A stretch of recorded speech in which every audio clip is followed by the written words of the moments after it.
Welcome back everybody to this Leaders League Spring Cup Season 1. This is game number 2 between No Life, No Game and Dota Life, KZ. And I have to say that the first game definitely left an impression not only on me, but on Dota Life as well, because they actually started with a Meepo ban. And that's a respect ban if I've ever seen one. Whereas No Life, No Game, they actually went for the same two exact bans as they did in the first game, being the Brewmaster as well as the Lich. And well, actually, they start up pretty similarly as well, picking up the Ancient Apparition, but that leaves the Invoker as well as the Batrider is also available if Dota Life want to go for that as the secondary hero.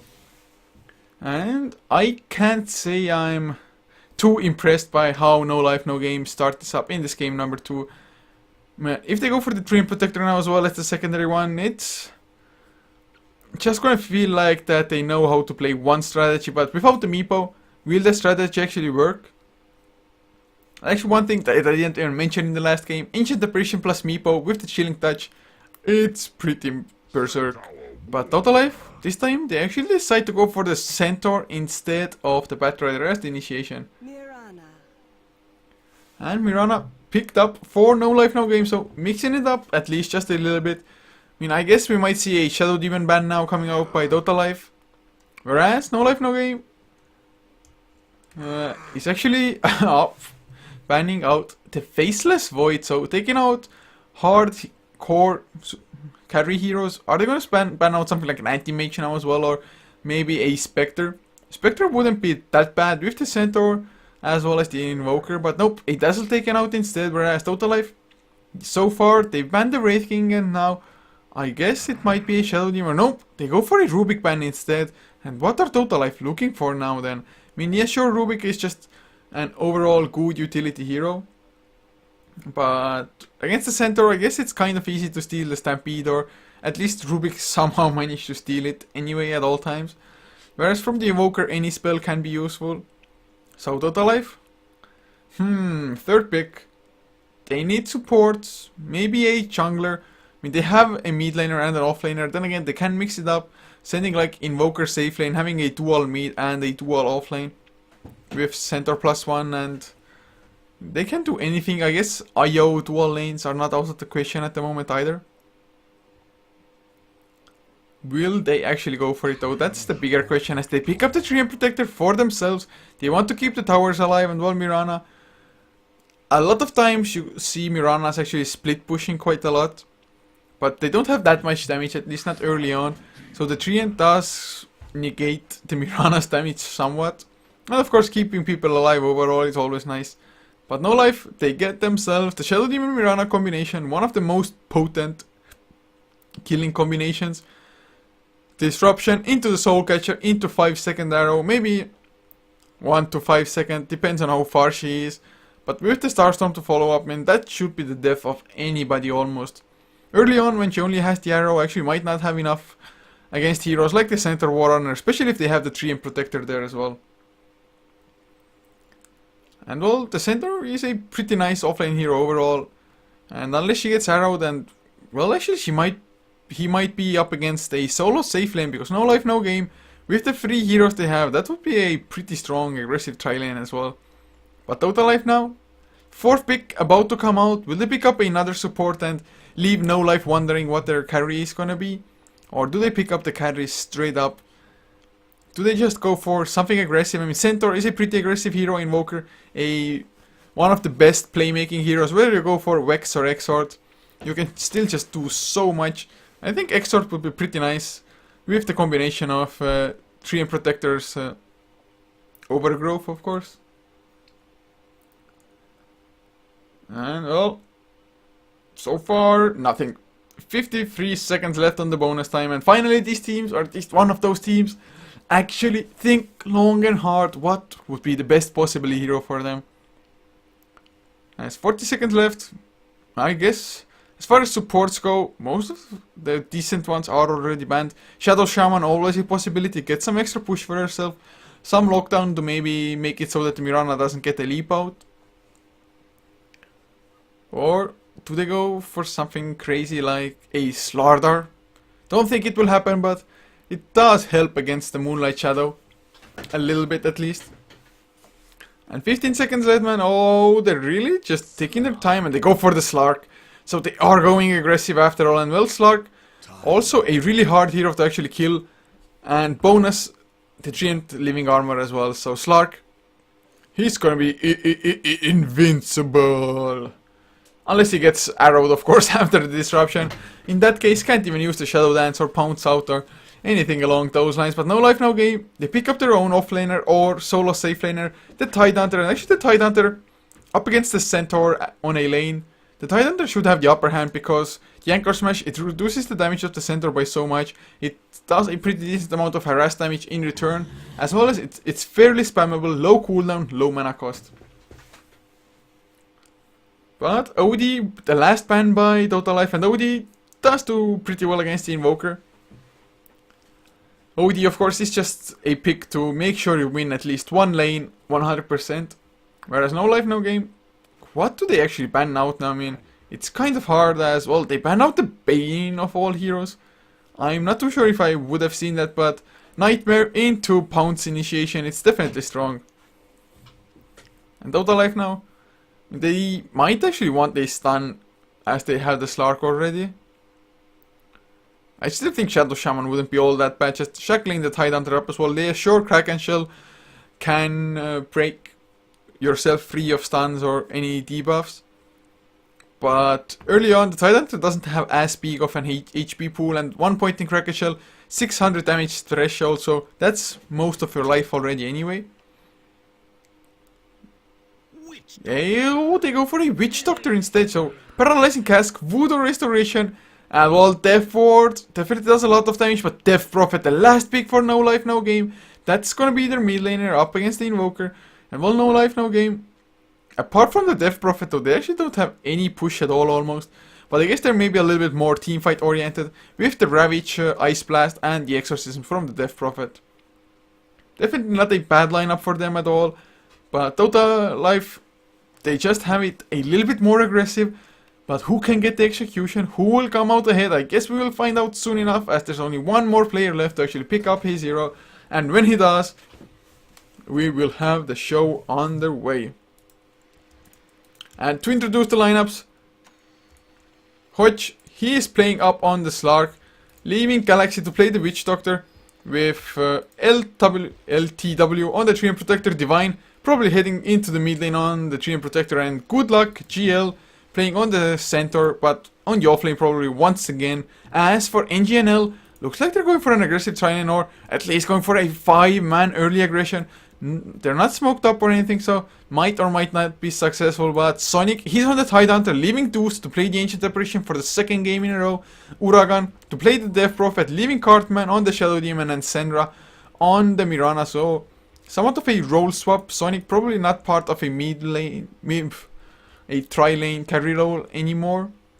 But can they actually find somebody? I really like the fact that they actually send the Shadow Demon as the first one coming in, because he has to initiate with the disruption, and from there on, maybe NGNL can find something. But looks like Dota Life, they are aware, they have a hunch that this is going on, so they've packed up far enough. And I guess NGNL, all they wanted is to get down this ward. I'm not 100% sure if this actually blocks this, because I know if you place it around here, it does. But it's going to be close. It might. I think they've probably tried it out before. That's why they place it there, because yeah, sure, it gives you pretty nice vision, but you really want to get that block, the creep pool blocked as well at the same time, if possible.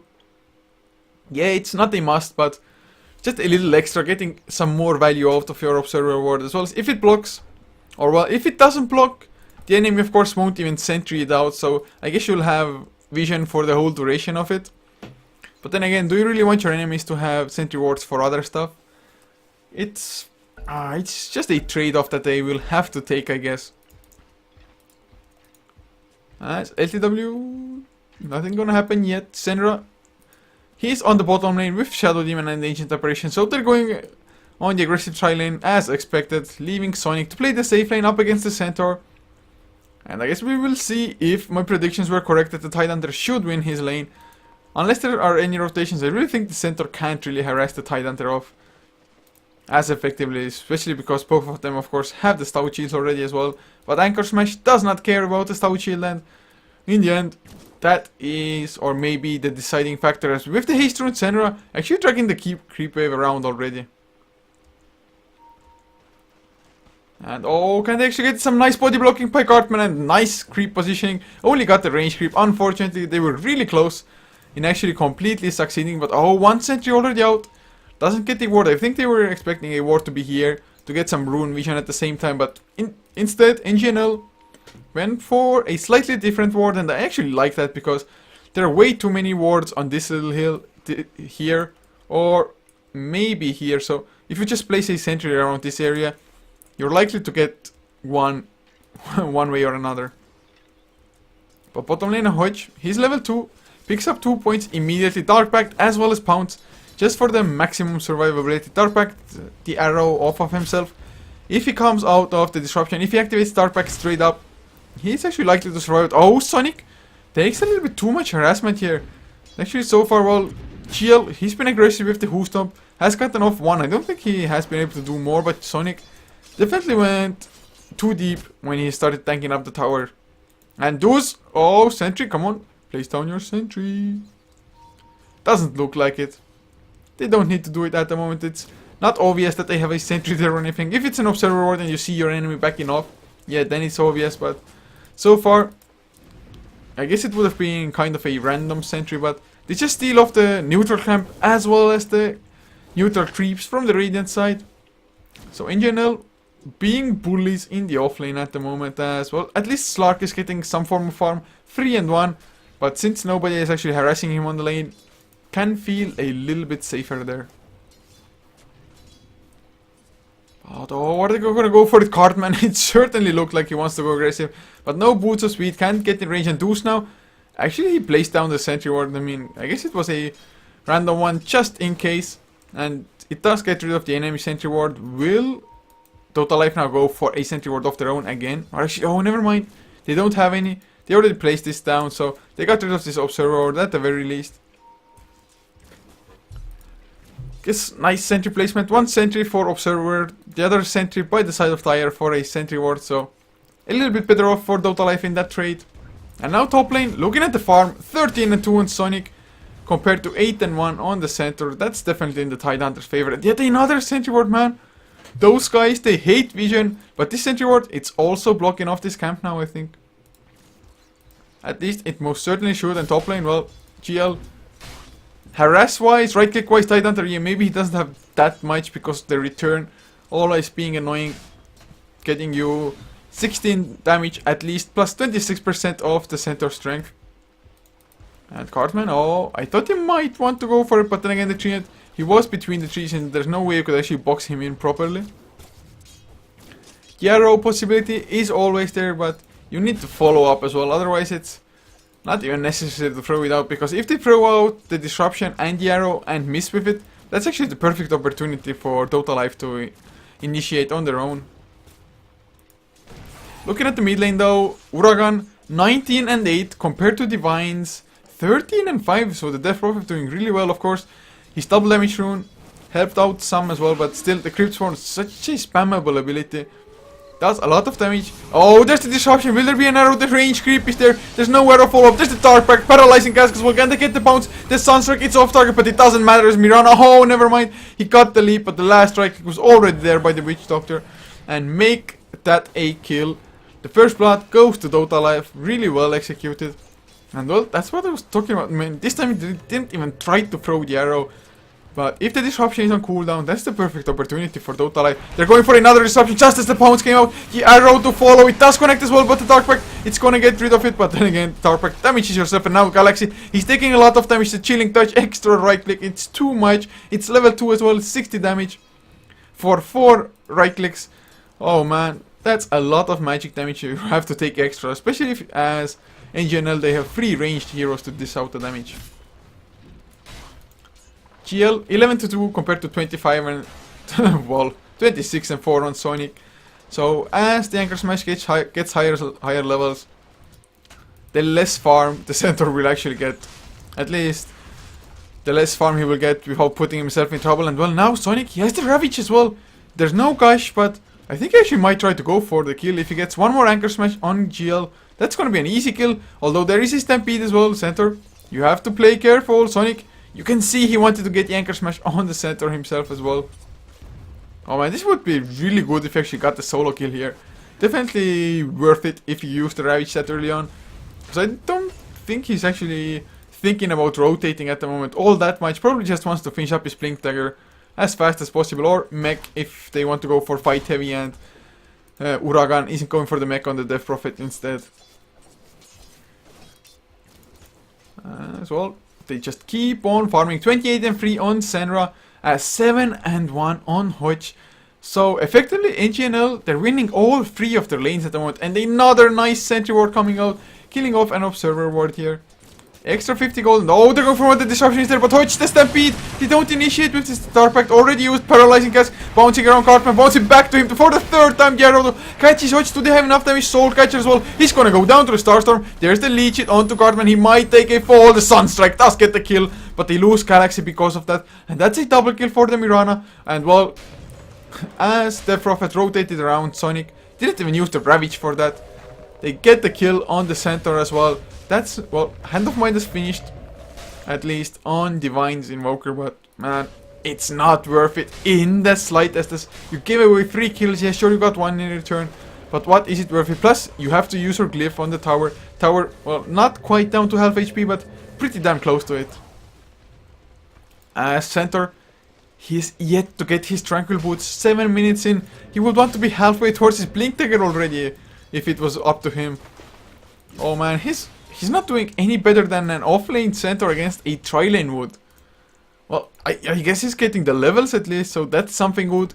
Can help out other lanes with the Stampede as well, although last time, Dota Life, they were a bit hesitant with their initiation as the Stampede came out.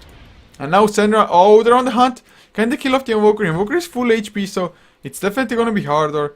Are they just trying to contest the farm a little bit? They do seize the Force Spirit now, as the Force Spirit sees them in return. Yep, that's how it works. If you see one, the other sees you, unless you have wards in play, of course. Now Senra moving back towards the bottom lane. Ancient Apparition, well, 8 minutes in, considering they're part of an aggressive tri-lane, him being level 5.5, it's really good for them. Of course, they have gotten the kills, 4 assists on the Ancient Apparition, not a single death to his name yet. So he actually, on the tri-lane, he is really good off. But oh, do they see Galaxy? Yet another sentry ward goes out, so they know they're there. Oh, but there's the disruption. The arrow to follow up onto the Witch Doctor. So Lex actually off target. There's the Stampede bounce onto us as well. I was saying, oh, good, yeah, he's doing now. He's gonna fall. A nice paralyzing cast. They're just not spreading up. The bounces go through. Ancient Apparition goes down as Hodge makes his escape, just barely though. And well, the arrow being off target, man. Oh, you don't want to make that mistake. They're going for more though. The arrow, oh, it connects on Galaxy. Just barely, but he's gonna take a fall as Sony comes in level 1 guys, just to help out with the kill. Uses Arcane Boots straight after, and suddenly he's sitting on 1.8k gold. And is he really going for the straight up Blink Dagger? But why the hell not, man? Just get the initiation. Who the hell else is gonna initiate? There is nobody, so I guess he could go for that, and he's pretty tanky, even without any strength items. Although Divine might be in trouble. There's the Ice Vortex Crushes while doing a little bit extra. Will they go for the right click? Will they go for the Ravage? There's the Ravage, just in case. The right clicks, but the Living Armor is keeping him alive. Anchor Smash. They need a little bit extra cold feet, the right clicks. It is enough, just barely, but who cares how close getting the kill was? A kill is a kill, and that's a Hand of Midas not used for the Invoker as well now. So looking at the early net worth, oh, the 3 cores on No Game, No Life. They're just so far ahead. Yeah, the Invoker with the Hand of Midas, the only one just able to somewhat contest the top 3 positions of the net worth, but even he is 800 behind Mirana, the lowest of the 3 for the side of the Dire. And looking at the graphs, 9 minutes in, 5,000 gold lead, XP lead, 3,000 for them as well. Looks like it might be a 2-0 victory in this best of 3, but of course it's not like Dota Life are out of this game by any means. They still have the center who's yet to pick up a Blink Dagger, but once he does, they're sure to have way more openings. And Galaxy, he's not yet level 6, nor is LTW on the Treant Protector, but once they are, the overgrowth into the Death Ward, that's something that you should not take lightly. But oh, the arrow connects on center. No mana for the Starstorm, no center, turning it around, the Hoofstomp off target. And well, he's going for the TP out now, leaving armor Starstorm. Oh, just a little bit too late there. If only he had like 5 more mana or so on the Mirana. Oh man. He's going for the drums now, so that will give him some extra stats. But this was way too close for the centaur, way too close. As now, Ancient Operation Deuce, he's level 6 as well, has the Ice Blast at the ready. Power Threads finished up for Hodge in the meantime. He's sitting on 1.9k, well 2k now, net worth. Oh, it's safe to say that he doesn't have much of anything, but they're giving him a free lane now, so he can definitely play catch up if necessary. I just wish they did the same with the centaur. He needs the Blink Dagger, and he needs it badly, or they just need to go for some team rotations, but with the supports so under-leveled, it's not easy to do so. And now Galaxy sees Uragan as well. What's he actually gonna go for? Really go for the Paralyzing Guys. There's the Cold Snap. Paralyzing Guys won't bounce off anybody. But there's Sonic. No Ravage, but it's not even necessary. As the Stampede comes out, Ice Blast mid lane. It's gonna be off target. But the supports, oh, they got the disruption up onto Galaxy. He's gonna go down for sure. There's the Crypt for, oh, never mind. Is he actually Magic Stick? Then they get the stun. The Gush Anchor Smash, and well, he's gonna fall in the end anyway. Level 2 Gush, level 4 Anchor Smash. A lot of damage with those 2 spells, and of course, the Soul Catcher, I don't think it was even used for that. But nevertheless, he does fall down. 8-3 the kill score. And looks like NGNL might be heading towards the tier 1 tower mid lane now as well.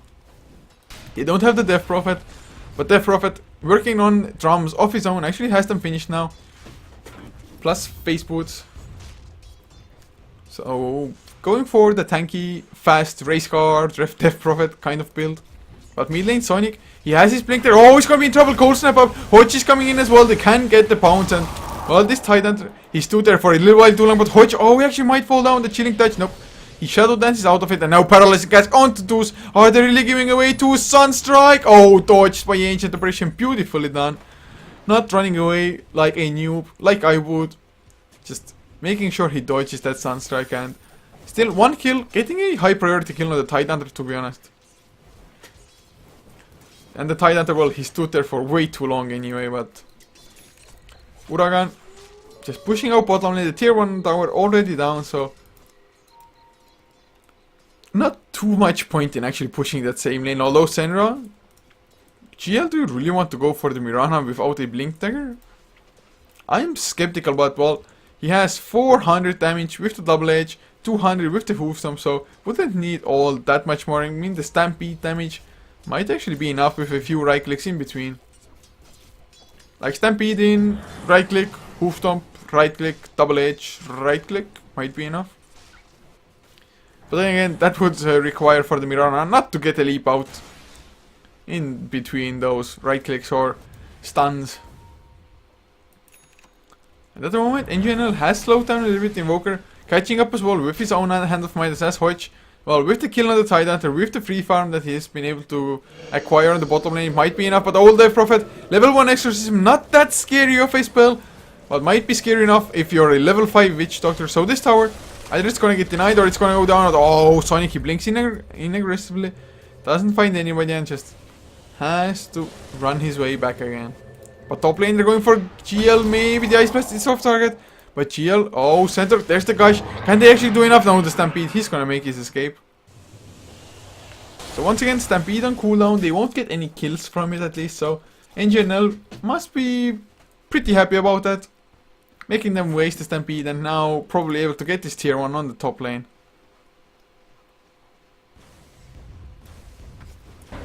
Although center coming in. Oh, he gets Gushed though, Sonic. He has the blink as well if need be. A blink. Anchor Smash. Oh, center, you should not have gone there.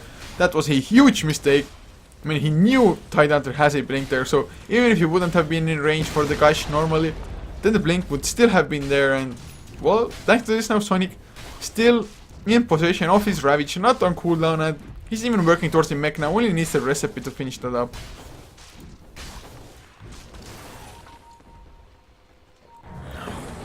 Some quick water drinking in between.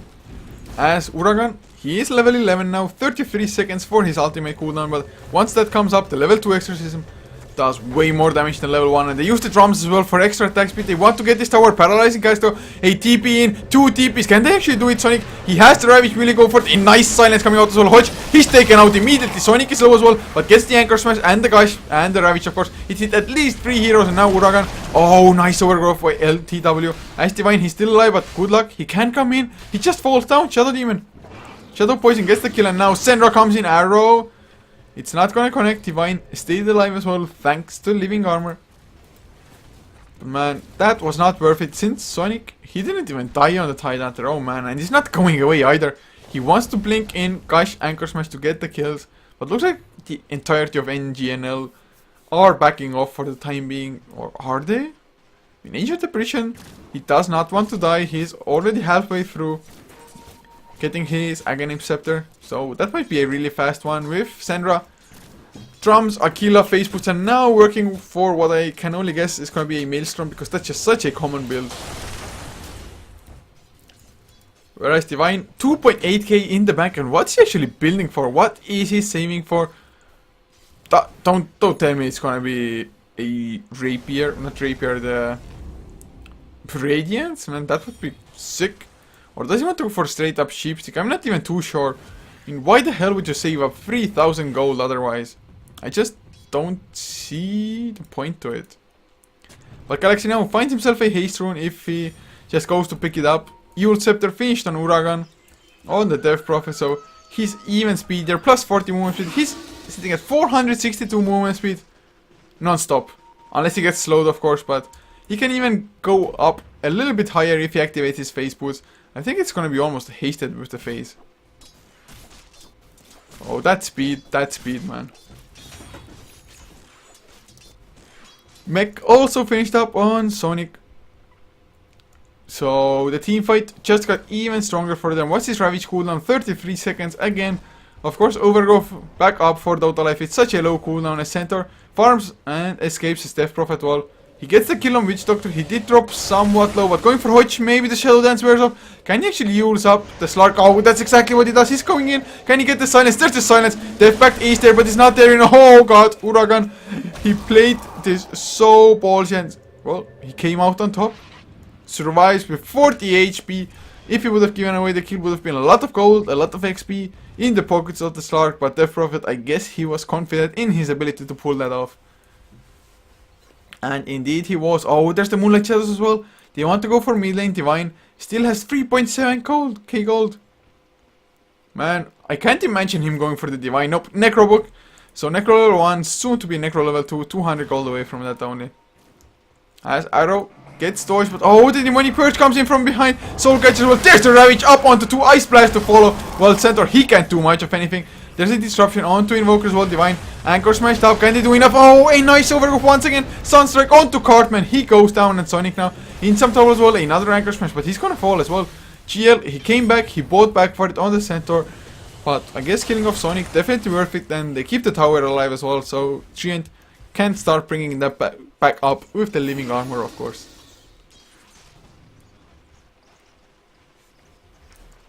And those fights in general, they get a few nice kills, but they just stay there for too long, and they don't have all of their heroes there. Sandra Mirana, he's just completely doing his own thing on the map at the same time. But looking at the graphs, it's still a 10k gold lead as well. XP 5k, so not that huge, but 80 minutes in, it's still a sizable sum. Are they gonna go for more now though? They don't have the Ravage. But with the Exorcism and the Mech, they find Galaxy. The Paralyzing Cask is bouncing around perfectly. But Mirana already killed off Centaur Warrunner in the meantime. I guess the Arrow was strong within that one, and Centaur, I guess he must not have had too much HP. Another Creep Swarm pushing out the lanes by Uragan. As the disruption comes out, but the Force Spirit, it's blocking the Arrow path. Really nicely done. Don't know if the... Oh, another order of onto 2. Can they get the kill? Pounce onto Sandra as well. Mirana dropping low. Has the leap, but the leech is there. Oh, the leap actually... It was cancelled midway through, but now Hodge on the run. Demonic Purge up. He has nothing to do for leap. But they have vision. Starstorm gets the kill, and that's a full-on team fight. Oh, they didn't even have Ravage for that. And well, Exorcism, it's gonna wear off soon, so they can't do too much damage to the tower. But still, just excellent fight for them. And even though the Paralyzing Cask was pretty damn perfect, they just didn't have the follow-up because the Centaur, especially with the buyback he did in the last fight, he's 900 gold away from his Blink Dagger. He used to be 300 away from it. That's just the worst possible thing that can ever happen to you. That you get farther and farther away from an item. Oh man. I feel for that Centaur. I certainly do. Would not want to be in his shoes at the moment. What are they gonna go for next though? I mean, the items, they're just coming up for the side of NGNL, whereas the same cannot be said for Dota Life. Arcane Boots on the Tree and Protector Galaxy. Boots of Speed, Magic Wand and Nail. They smoke up now as Hodge. Still Power Threads and Drums. They just have nothing. Nothing at all as Roshan. It's being down Arrow. It's actually off target on a almost standing Roshan. Oh man, that was a mistake, but now will the smoke be effective enough? They're going in. They use the Stampede as well. The Hoostomp off target. The Sunstrike does connect, but there's the Ravage. Nice Paralyzing Gas bounces, but the Ice Blast onto free Death Ward coming out. It does actually a lot of damage. It's a 2-for-1 steel arrow into the face of the Witch Doctor. That should be a kill. There's the Starstorm, 1 bounce. The secondary not even necessary as they're going for Divine. They're going for the 4th kill as well. Hodge, he makes his grand escape. He's on the run and Divine just taken out immediately. Level 2 Necrobook. Not that scary to go up against. They can even kill those. 500 pure damage here. Whatever. Earn up for 400 health as Hodge. He's still hanging around but finally going for the TP out. I mean, NGNL, NL, they're just at such a commanding position in this game at the moment. I mean, they dropped so low at the start of that fight. So damn low. But suddenly, there was Ravage, 3-man Ice Blast, Mech coming out by the Tidehunter, and everybody was just fine. And now suddenly, Senra has his Mjolnir finished if he just buys up the recipe, which he does as well. Aegis on the Mirana as well now, just in case. With Ancient Apparition, 150 gold away from his Aghanim Scepter. Shadow Demon, Tranquil Boots, Earn, and 2k in the bank, so maybe a Blink Dagger for him, maybe a 4-staff. Uragan working towards the BKB of his own, only 75 gold away. And looking at the Radiant side, nothing. Nothing. Midas, Necro level 2, but more or less nothing. Divine, no, I just checked Divine, what the hell man. Hodge, of course, didn't get anything from that fight, so still trades drums. That's all for him, and well, 1.6k gold on GL. GL, good luck indeed in getting the Blink Dagger. I just hope he's gonna get it before this game ends. And I don't think Dota Life will actually give this up before the throne falls, or it's just so damn obvious. Maybe like Mega Creeps, or the throne is about to fall within the next minute anyway. Because they're fighting for their tournament life, I think. I think the loser bracket starts from the semi-finals onward. I'm not too sure about this format actually for this cup. I mean, the brackets, the picture for it was kind of weird, so couldn't make anything out perfectly. And it's a league run by a Russian organization, so most of the info is Russian, so I have no idea what's going on. But Aghanim Scepter is picked up on Ancient Apparition, not quite level 11, so level 1 ultimate still, but not for long as well. I think with the next creep wave or 2, he might get his level. Senra leaps and arrows in hopes of getting somebody. Of course, somebody was there. They had this Observer Ward. But in the end, the tier 2 falls down. Blink Dagger picked up for the Shadow Demon. Are they... What are they gonna go? Oh, they're going in for the kill. They find Galaxy. They get the guys. Paralyzing guys. Oh, he was trying to T-ward. Can he get it? Nope. Uphill miss. So all for his troubles. Doesn't even get the ward. And Uragan actually, he denied the ward. Oh, the Stampede comes out. They want to go for Cartman. The disruption was already used. Nice use as well. Will they go for the kill onto GL? Can they actually catch up? No stun yet, Sonic. He has the Ravage if he really wants to use it. Moonlight Shadow, arrow off target, but well, GL, he's gonna go down for sure. He does fall, they're going for more. The Overgrowth, it comes out, but it's not enough. The Starstorm, Senra, he's godlike, but oh, the Chaos Meteor Sonic, he falls. Cartman dropping low as well, goes for the defensive disruption. Hodge, he's there to follow up. Oh, the pounce, it's the wrong way around. He didn't get the right angle for it, and well, it's a 1-for-1, but Sonic buys back. Divine, he goes down to the Crypt Swarm, to the Cold Fit, and BKB activated by the Death Prophet. Now Exorcism just going berserk, level 3 Exorcism, and should be easy kills, although Cartman might be in trouble. Never mind, Exorcism does the front of the damage, and Hochi comes back in, gets the pounce onto Deuce, but Deuce just gonna TP his way the hell out of there, and Witch Doctor thrown up in the air as Urugan. Oh, they're going for more Hochi. He gets the leap out just before the silence, but the arrow catches him. There's no dart back at the moment. There's the Ravage coming out. Are you kidding me? It wasn't even used before. And make it a double kill for Sendra. Godlike for him. Can they get the center as well? I guess they can, and that's GG call for Dota Life. I mean, in general, first game, I'm inclined to say was a little bit more even, but both games, in general, took the early advantage and just snowballed that out of control completely. But thank you all so much for tuning in and supporting the Leaders League Spring Cup. I do hope you enjoyed those two games. This is it for this best of 3 series. I'm gonna be casting another one in 1.5 hours at 19 CET. It's gonna be Aware Gaming versus Unnamed. So might see a little bit more known teams, at least Aware Gaming.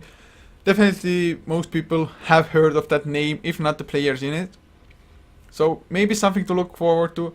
But in between, just a few songs before I close up the stream. And of course, if you liked us, be sure to follow us on Twitch, on our Facebook and twitter.com/Heflatv. And if you want to see our VODs, they will be up on youtube.com/Heflamoke. You can find all the links below the stream. But this is me just wishing you a good evening if you're not tuning in for some more Heflatv action later on. Or, well, a good evening until you tune back in as well if you are coming back.